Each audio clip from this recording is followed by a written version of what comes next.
Maritime security is important for any world power as it looks to exert its influence around the world, and navies across the globe are looking to more adaptable and cost-effective vessels to help them do this. Important to this is the medium displacement frigate, often a multi-role workhorse of the fleet. The Royal Navy has opted for the Type 31 vessel based on the Arrowhead 140 design, but it's not the only player in the European market.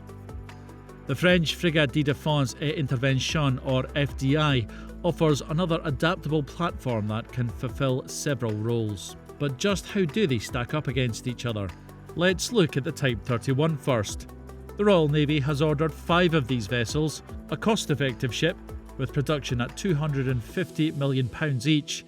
It is on the larger side for a medium displacement frigate at 5,700 tonnes. But this does give it the advantage of space, meaning there's room to upgrade the ship in future, as well as spacious mission bays, keeping costs relatively low.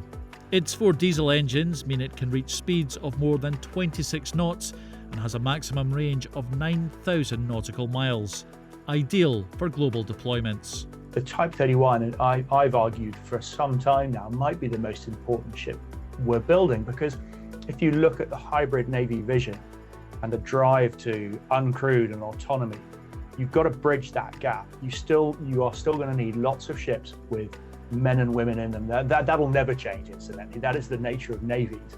This obsession with autonomy and high-end warfighting is good, and it's the direction of travel, but you still need grey-hulled ships and people in the middle. And the 31 offers all of that and huge amount of scalability over time. It reminds me of the Type 23. The 23 was a very hollow ship when we made them, and we stuffed things in there over time and made it extremely capable. And we could do the same with the Type 31, but we've got to have more than 5. It's got tremendous mission bays, it's got a decent flight deck, so really good for drone ops and essentially running the sorts of tasks that the Batch 2 OPVs are doing now, but with a proper gun and all that good stuff. The FDI is a more condensed vessel, smaller at 122 metres long and 4,500 tonnes. It packs a lot into a tighter space. Its inverted bow is intended to improve functionality in rough seas and improve fuel efficiency as well as higher speeds. But at a maximum range of 5,000 nautical miles, it is less suitable for global deployments than the Type 31. It's also more expensive and will cost at least £630 million per unit, depending on how it's equipped. The FDI is a good ship, but it feels a little bit Type 23-esque insofar as it's trying to pack an awful lot into a fairly small hull. One of the reasons the 31 and the 26 are as big as they are is because the Type 23 taught us, and the Type 42, probably the destroyer before our Type 45s, taught us to the nth degree that you run out of space very quickly. You need a certain size of hull. Again, you look at the Arleigh Burke. That is an almost unrecognizable ship from the Flight 1 early derivatives. And it's because they had the space to do it at 9,000 tons or whatever it is. So you've got to make these things bigger. The FDI's, I think its fatal flaw over time will be that. And therefore it won't be able to develop and expand and take on new systems. Let's say you design an entirely new towed array. We did that with the 23 and we shoehorned in the Type 2087, but only just. So each is a different take on a modern frigate. The Type 31 offers more opportunities to adapt and upgrade over time.